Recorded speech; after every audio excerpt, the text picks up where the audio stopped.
Good morning. Welcome back to the Media Center for Erie County. It's been a while since we've been in here, but we are here today to release our 2024 budget. The hundreds of pages of it, which we'll encapsulate in a very short period of time here. I'm Erie County Executive Mark Poloncarz, and I am joined by our Budget Director, Robert Keating, as well as the Deputy Budget Director, Mark Cornell. And we have Lee from Deaf Access Services here, who will be providing the American Sign Language to all at home. We have a presentation to go. Bob, if you want to come up, you can join me. First off, I'd like to thank Budget Director Keating and his team for their great work. Putting together budgets is not easy, especially in the climate that we face. We have increasing costs as well as increasing state mandates. His team has worked very well. To do this, we technically do not have to release the budget under the charter until October 15th, but because of the good work of Director Keating and his team, we were able to release it today. So it is early, so I thank the Budget Director for his team's good work. So we will take a look at the budget. It is a total property tax levy of $329,709,000 and some change. There's a proportionality between the county and the library. $301.4 million of it goes to the county. $28.3 million of it goes to the library. There is a $1 million reduction in the tax levy. We've talked about this for a few weeks now, and I've met our promise of being able to deliver a $1 million reduction in the total tax levy. So it is not only a reduction in the tax levy, but it is almost $7 million below the New York State tax cap and where we could be. So I thank the Budget Director for being able to deliver a budget that can do that. The county property tax levy of that portion, as we noted, is $299,034,000. It's a $2.4 million decrease from last year. I'll go into that briefly as to why that's the case. But what we have is a reduction in the county property tax levy. There actually is a slight increase in the library's levy of $1.4 million, which is actually 4.9% levy growth. When we announced that we were reducing the tax levy by $1 million, we did not want to hurt the library, so the county had to take it a little bit more on the chin from our portion of the tax levy, because we do these together between the county and the library. And so we did not cut the library. We actually increased it by $1.4 million, which means the county had to take a little bit more off so that we could end up with a total $1 million levy reduction. Because of this tax cut, the Erie County property tax rate will drop to $3.38 per thousand. It is the lowest tax rate ever in Erie County's history, which is not surprising because this year's at $3.93 was the lowest tax rate ever, but we've cut it by 55 cents per thousand of assessed value. This is the lowest rate ever and is based on sound budgeting. Once again, I want to thank the Budget Director and his team for putting together a budget that was able to do this and meet the agreement that we had and the promise that I made to the people of Erie County that we would reduce the tax levy by $1 million. Just to give you an example of the property tax rate over time, it has dropped significantly during my administration. The prior administration liked to talk about holding the line on taxes. They kept the tax rate the same, but the levy did grow. We've been able to reduce the levy significantly to a point where it is a 33% decrease in the county's property tax levy since 2012. We dropped, a 33% rate decrease, not levy decrease, rate decrease since 2012. We dropped $1.65 per thousand of the tax rate because, as it was shown in the prior slide, when I took office, it was $5.03 per thousand, and it is now going to be $3.38 per thousand, a tax rate decrease of 33% in a little more than 1 decade. That's huge. We actually have the lowest tax rate of any county in Western New York. It's not even close. As a result of this tax rate cut, the county tax rate, as I say, for 2024 will be $3.38 per thousand. The closest is Niagara County, which is $5.62. And then there's a number of other counties in New York State, which are not only in Western New York, not just New York State, that are more than double, and in many ways will be triple the amount of tax rate that Erie County does. So when people talk about the tax climate here, we cannot control assessments. We cannot control what towns, villages, cities, and school districts charge, but we can control what the county does, and the county tax rate is very low and one of the lowest in New York State. To give you an idea of the savings, this house in the town of Tonawanda on Bellman Avenue will see a $15 savings. This house in West Seneca will see almost a $31 savings in their tax bill compared to last year. This house in Lancaster will see a $52 savings in their tax bill compared to 2023 for the county.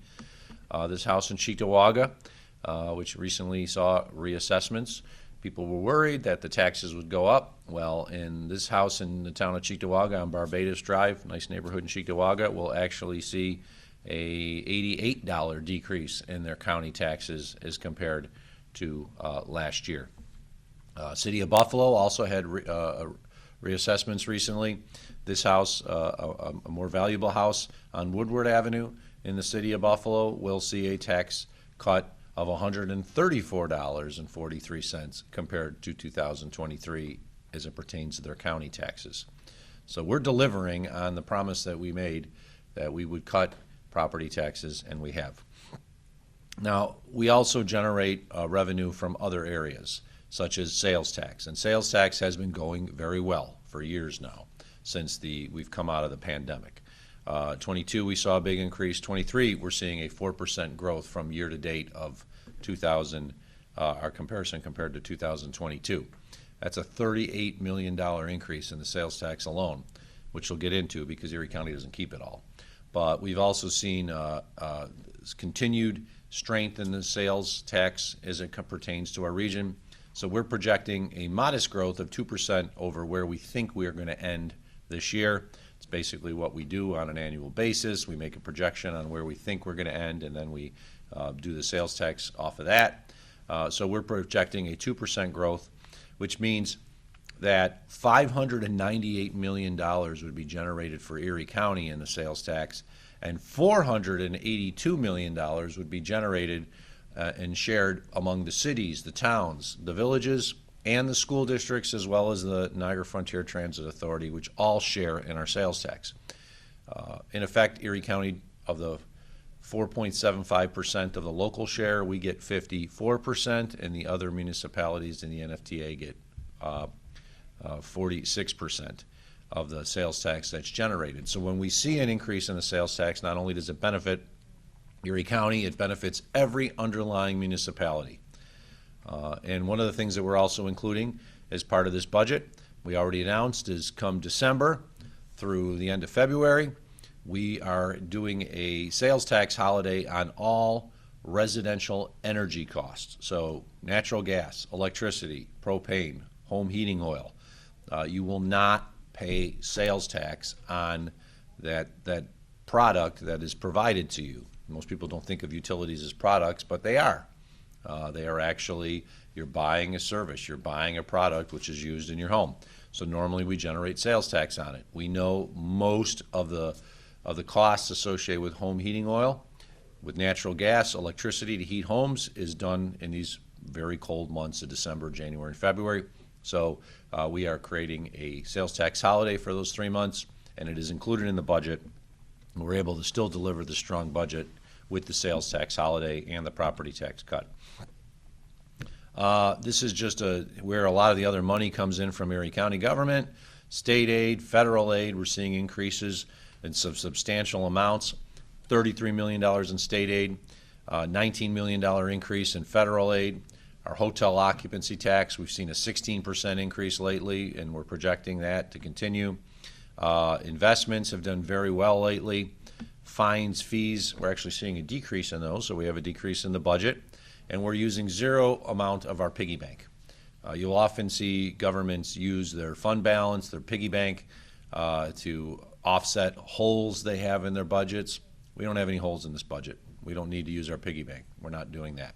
And that's what caused a lot of the problems back during the red-green fiscal crisis era, is there was big holes in the budget, and the prior county executive filled them by using all their piggy bank. Well, we're not doing that because financially we're strong. We do not need to do that. So we're using zero of our general fund balance appropriation. That's the fancy term for we're using $0 from our piggy bank. As most of you have seen before, 90% of the county budget is mandated by New York State and federal government. So even though we have a large budget, the vast majority of it we really don't have any control over because we have to provide those services. The general fund expense summary is seeing our budget for next year will be $1,941,384,064. It's actually a very large increase of $162.5 million over the 2023 adopted budget. But and this is the big asterisk out there. While it is a large increase, 75% of that is from the increase in the shared sales tax and new New York State mandates that we have to implement for the state budget of 23-24. And it's large. $53.5 million to increase sales tax to local governments. That's good. $24.3 million increase child care that the county has to do. We have to provide $24.2 million in additional money for Medicaid as a result of the state sweeping savings that the county's been able to take for the last few years. That's across the board for every county in New York State. We thought it was going to be a 3-year look-back period. Instead, they did it in one, and that hurt us. $10.8 million increase in assigned counsel, almost $9 million of additional assistance to ECMC that we have to pay to offset them for cost in the COVID era. So while we do have a fairly large increase in the budget, 75% of it is for state mandates and the increase in our sales tax sharing because we've been receiving so much new sales tax. So it's a little, when people see 9.1% growth over last year's budget, you have to understand of that 9.1%, roughly 7% of that growth is because of mandates that are outside of our control. We also have a $47 million increase to personnel expenses, which is really, we knew was coming because it's as a result of recently negotiated contracts with our blue-collar, white-collar unions and our union representing the individuals at the holding center to meet inflation. Inflation affects everybody. We know it affects everyone out in the world. It affects Erie County just the same. Our costs are going up for our personnel. Our costs are going up for our equipment and our supplies, and we had to increase our budget to meet inflation. We have 46 new total positions, 42 which are full-time equivalent, of which 23 of those are for independently elected officials like the clerk, comptroller, the DA, and the sheriff. On the screen you'll see a breakdown by department. Most departments do not have any increases. If they are, they're very small, 1 or 2 jobs. But we have seen an increase in public works to address needs that we have in our highways and road division, as well as the sheriff's office, where they have 12 new positions. It's a big investment in law enforcement. We're seeing an increase in the sheriff's budget. A lot of it is related to the Teamsters contract, in which we met the needs of our workers as a result of inflation, in which we had a $2.50 increase for most of the employees, larger if they were nurses, and then a 4% increase that goes into effect next year, impacts all the salaries associated with the Teamsters. We have 12 new full-time positions of the ones that are being created that are for the sheriff, including a new community engagement team, new public information and freedom of information officers, which I'm sure the media will be very pleased of. This is and a new detective special victims and white-collar fraud investigations. I want to thank Sheriff Garcia and his team for working with my team. This isn't exactly everything that they wanted. All departments asked for more. They did not get everything that they wanted, but I do appreciate the Sheriff's Office for working with us and finding the way we could best invest in their department, as well as something that's already been announced. Erie County is planning on purchasing a second helicopter to basically offset the problems we've had with the first one, and we're putting a $1 million deposit, which has to come out of our operating budget, not capital borrowing, because of the issues associated with being a deposit. So that's in the budget. People's mandates, if we talk about the people's mandates are libraries, parks, roads, other types of services that people think are all of county government, but there's all the other things that we do in county government that are actually what we primarily do. Well, we're putting 9 new positions in the Department of Public Works, including 5 new crew chiefs to meet the increased demand for all the work that's going on the roads. Parks is getting 1 new maintenance worker at Spraguebrook Park to handle the increasing use of the camping facility there. Spraguebrook is one of those parks that a lot of people don't know of, but it is a hidden gem, and it has a wonderful camping overnight facility there where you can tent camp or RV camp, and it's been so busy that we need to have an additional worker there. Putting an additional planner in the Department of Environment and Planning to address all the investments we're making in DEP, and we're doing 1 new emergency services planner to assist and help the Department of Homeland Security and Emergency Services not just plan for storms, plan for these emergencies, but when we do have situations like we've dealt with in the last few years, where we have one storm after another, where we're getting FEMA reimbursement, we have to do a lot of paperwork and a lot of additional work that is normally would not be required has to be done by the department, and this emergency services planner will do that. We are also creating, this is important, a community climate resiliency fund of $500,000 to address the needs associated with climate change. We know climate change is real. It's affected our community. We're seeing more specific storms. There's no doubt about that. We also know that we have to create a more resilient community, and we have to be able to find ways to address the growing problems associated with climate change, including erosion of our beachfronts, a lot of issues with our waterways, other problems that are created as a result of the climate change issues. So we're putting together a $500,000 fund to be used for a community climate resiliency fund to take the best ideas from the community of how we can strengthen, create a more resilient county and support those projects. That's a big thing that's included in this budget. We also have, for tourism promotion, a significant increase for the Buffalo Convention Center and Visit Buffalo Niagara. So our tourism promotion entity, Visit Buffalo Niagara, will be receiving $650,000 more than they had the year before, which they can use for tourism promotion, and we're increasing the amount of money we provide to the Buffalo Convention Center Corporation to continue the great work that's been done there to take that old building and turn it into something new. We've gotten a lot of new conventions that we're going to be announcing very soon for 2024, 25, 26, that are going to bring millions of dollars of investment into our community with people coming in and enjoying our community, and that's because we did invest in that convention center. There's a little bit more we have to do with the convention center, especially with regards to issues associated with its Wi-Fi, so that when we have conventions, they can handle the increased amount of people that are wanting to use the Wi-Fi. And we're investing a $1.3 million increase to the Convention Center Corporation.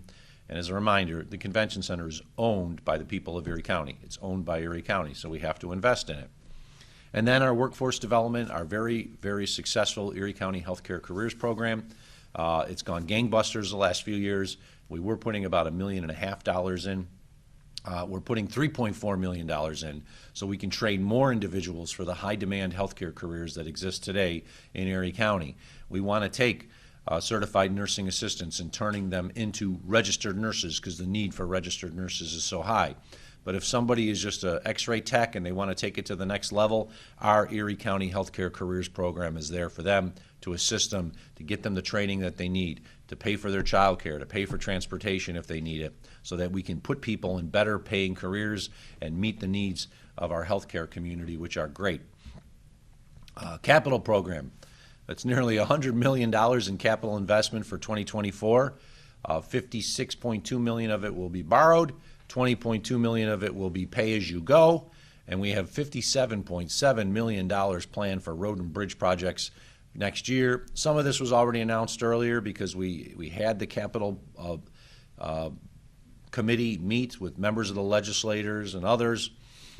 So legislators were there, like Minority Leader John Mills and others, advocating on behalf of roads and projects. That's how we do this. We have a committee that makes a decision as to where the money's going to go in the next year. And $57.7 million will be invested next year on road and bridge projects, including New Road in Amherst, Maryvale Drive in Cheektowaga, Pine Street in East Aurora, Borden Road in West Seneca. It's a continuation of an existing project. It's also Cheektowaga. Elmwood Avenue in Tonawanda, Genesee Road Bridge in Sardinia, the Sanders Hill Road Bridge in Holland, and bridges are very expensive. And then $10 million in just general capital to do the mill and overlays and other types of work that is done on an annual basis. So we got a big capital program. Now, there's more money that's going in capital. $17 million investment for SUNY Erie, including a new North Campus sports complex. $5.5 million for various community projects that address affordable housing needs, issues associated with mental health concerns, such as the HEAL International Economic Empowerment Center, the Nyamiki Housing and Wellness Facility in Buffalo.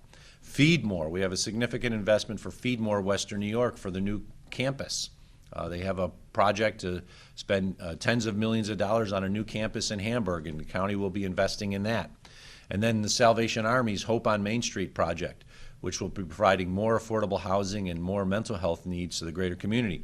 County will be investing in that. And then we're still investing in our parks, including a new inclusive playground with a total of $3.5 million for parks improvements.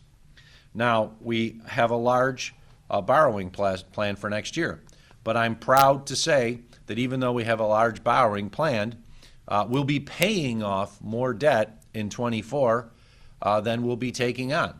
And this continues for the 11th straight year. We're paying off more debt than we plan to issue the following year. This is important because not only do we have our own debt that we're going to be investing in, but we're planning in 2024 on doing a debt associated with a big project in Orchard Park that everyone knows about, the football stadium. In fact, since 2012, we've paid off $187.2 million in debt. When I took office as county executive, Erie County's credit card, our debt balance, was $416,691,804. As of the end of this year, we will have reduced it by $187.2 million to $229,459,139. This is a story that rarely gets talked about, but during my administration, we have substantially reduced the debt for Erie County. And why? Well, first off, when you can pay off debt quicker than the long time costs associated with it, you have less interest cost. Everybody knows that. It also gives us better credit ratings, which lead to future borrowings that becoming cheaper.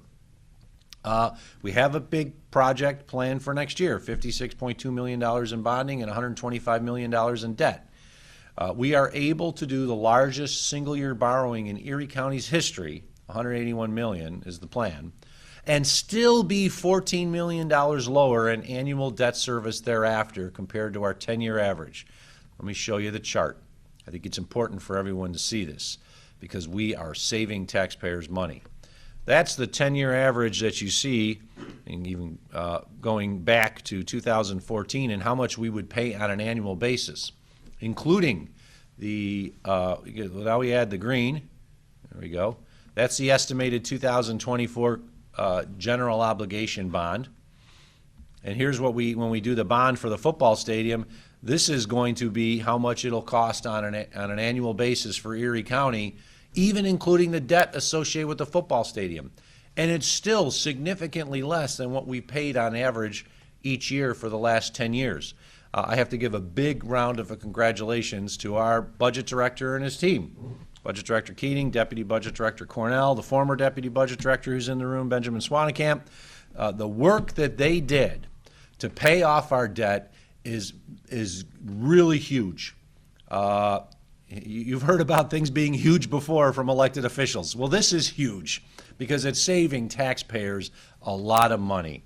And I really want to thank them for the work that they did, because even though we're going into a year which will have the largest borrowing in history for Erie County, we still have ample room with regards to our constitutional debt limit, and financially on an annual basis, we're going to be paying less annually than we did the 10 years before because we've been able to pay down so much debt in recent years. So thank you. Final proposed highlights of the budget. It's a fiscally responsible and balanced budget that meets the challenges that we're facing from increased state mandates from Albany. as well as the important services that our residents rely on. We cut the tax levy by $1 million and reduced the tax rate to $3.38 per thousand, resulting in the lowest tax rate in modern history and delivering a tax cut for all Erie County homeowners. We are also providing a residential energy sales tax holiday this winter from December 1st to March 1st, so you will not pay any sales tax on any of the costs associated with heating your house, whether it be natural gas, electricity, propane, other types of home heating oil, or for that matter, even wood, because there are some people who actually still use wood.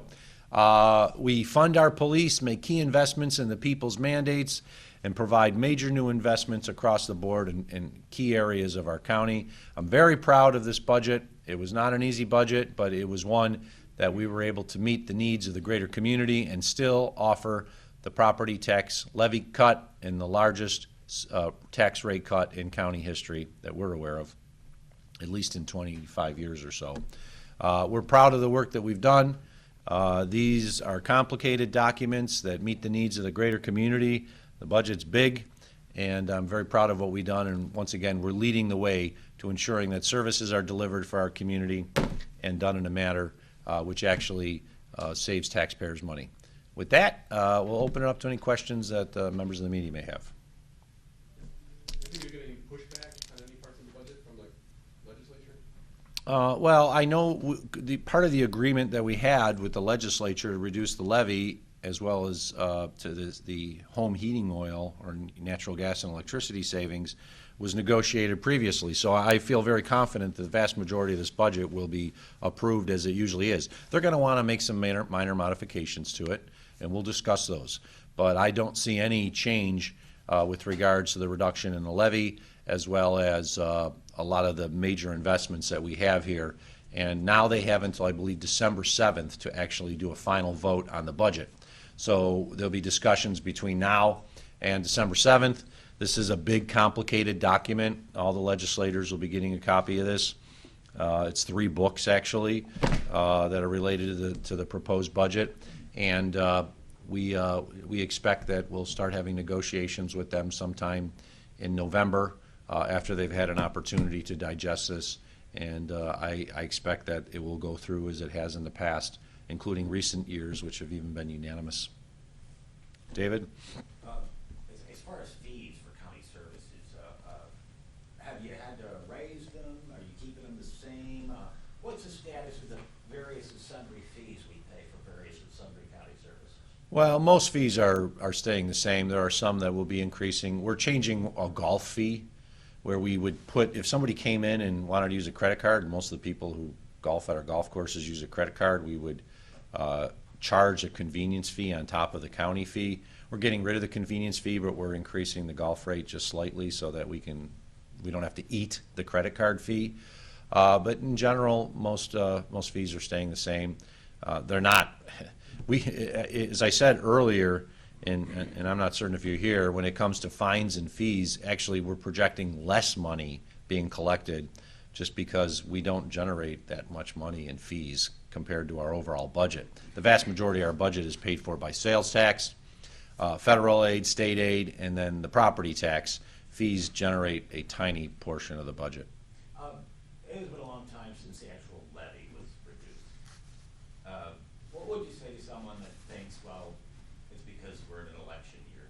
You could have done this in any number of previous years, but you're running for re-election, Mark, so now all of a sudden we're going to have a cut in the tax levy. I would note that this is part of a negotiated agreement that we have with the legislature from a couple months ago. And it's not easy to budget, but you have to do it in such a manner that makes sense. I think we want to remind everybody, and most people don't realize this, they think the vast majority of Erie County government is paid for by property taxes. It is not. The sales tax dwarfs property taxes. And we've had good years. The last couple of years have been very good. After 2020, which was a horrible year for everything in many different reasons because of the COVID-19 pandemic. So for 22, we had a great year. 23, we are a little less than 5% above budget from what we projected it.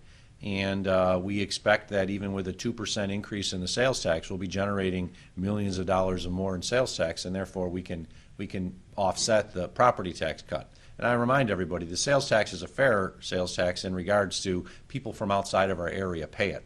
So somebody goes to a football game, they're going to the Dolphins game from Rochester, they pay sales tax on the ticket, they pay sales tax on the parking, they pay sales tax on the concessions that they pay. So everyone contributes into that. Property tax, we've seen assessment growth. We're taking a way of trying to help our taxpayers. We don't control assessments. Assessments are controlled on the town level. I've seen some stuff lately from people that is out there that's just false, which is the county controls the assessments. We don't. But we do control the tax rate. And when we reduce the tax rate, it can offset any assessment growth. We're reducing the tax rate substantially and reducing the levy, and I think that's a good thing for people at any time, especially when we're dealing with these inflationary measures that we are. The $500,000 for the climate preparation, how will spending $500,000 in tax dollars change the weather? I don't think I can answer that question because there's nothing we can do in Erie County government that'll change the weather, but we can create more resilient communities. That's right now what's going on across the country. Our communities are looking, how can we strengthen our community to be more resilient to the changes in the weather that we're facing. So is this coming up with like ideas? Like someone might think, well, we need more break walls near the lake, or we need Yes. this or that. I know people probably can't hear, but the questions regarding resiliency, would you come up with more ideas for more break walls, more types of resilient functions associated with protecting against the changes of climate change? Yes, that's what the $500,000 community fund is for. And it may be break walls on Lake Erie. It could be preventing erosion from creeks that are in much worse shape than they were just because of the increased amount of rain that we've had. We've had higher amounts of rain in snowfalls in the last couple of years, and it's having a negative impact even inland, not just outside. I just want to see if anybody else has a question. Yeah, I want to. What's the need for this facility at ECC North? Well, we've made substantive changes to the location at ECC South, including removing the football field, and we're looking at partnering with the college and New York State to create the fields that we basically eliminated from South.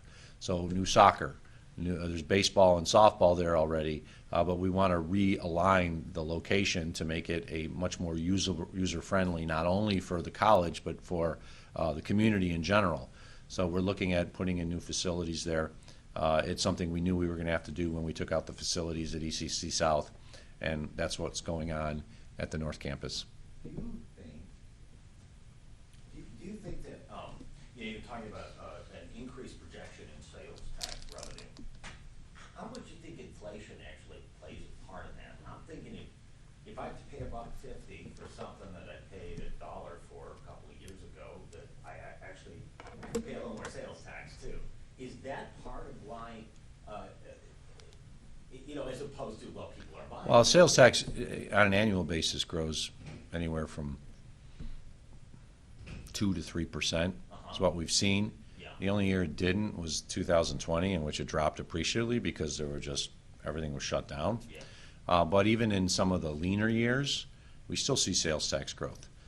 We have not seen sales tax reductions outside of 2020 in many a year. It's happened before, but the one thing we have is a very strong economy. We have very low unemployment. People are shopping. People are buying things. And the other thing I have to remind you that we didn't have 10 years ago was the case that was decided by the Supreme Court, the Wayfair versus North Dakota's case, I believe it was, that allowed the collection of sales tax on out-of-state sales. So 10 years ago, someone bought something on the internet from a retailer in North Dakota.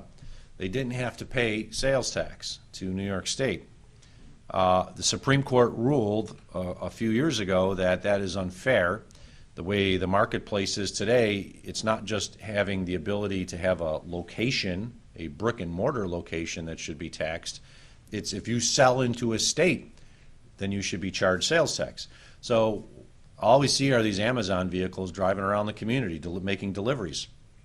That's an increase in the sales tax, because if somebody bought something from a retailer in South Carolina that didn't have a location in New York 10 years ago, they wouldn't have been charged sales tax. Now they are. So when I look at the sales tax increase, it's not just as a result of inflation, it's a result of being able to collect sales tax in locations across the country that we couldn't before, and as a result, it's increased our sales tax, which is a good thing because it benefits the entire community, because, as I said, 54% of the local share sales tax is kept by Erie County. 46% under a formula goes to the 3 cities, the 25 towns, the villages, and the NFTA, and the school districts. So they're able to control their budgets when you see an increase in the sales tax. So because our sales tax is such an important function of our budget, when we do see it going up, it allows us to invest in projects as well as to make a slight reduction in the property tax levy as we did this year. Did you still have COVID money that you didn't spend from the federal government that you were able to plug into this budget? No. We're all done? No, there's some COVID money still out there, but it's not, it's a whole separate issue. It's a different line. It's not part of our operating budget.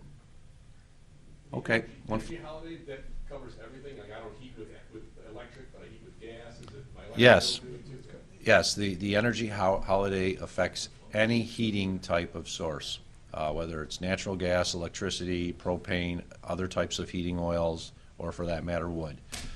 So no matter what you do, normally you would have to pay sales tax to the local governments, 4.75%. And we're basically doing a tax holiday for December, January, and February, which are the coldest months and the ones that require the most heating. So people will come up with some savings. So even if they use the same amount as last year, they should pay less because there will be a decrease in the sales tax. All right, if there are no further questions, I appreciate everyone coming here. And now the budget goes over to the legislature. And as I said, they have until December 7th to review and approve. If they did not do anything by December 7th, then this automatically takes effect by Erie County's charter. And once again, I want to thank Lee from Deaf Access Services for being here today, and the budget director, Keating, and his team for the great work that they've done in preparing this budget. Thank you all.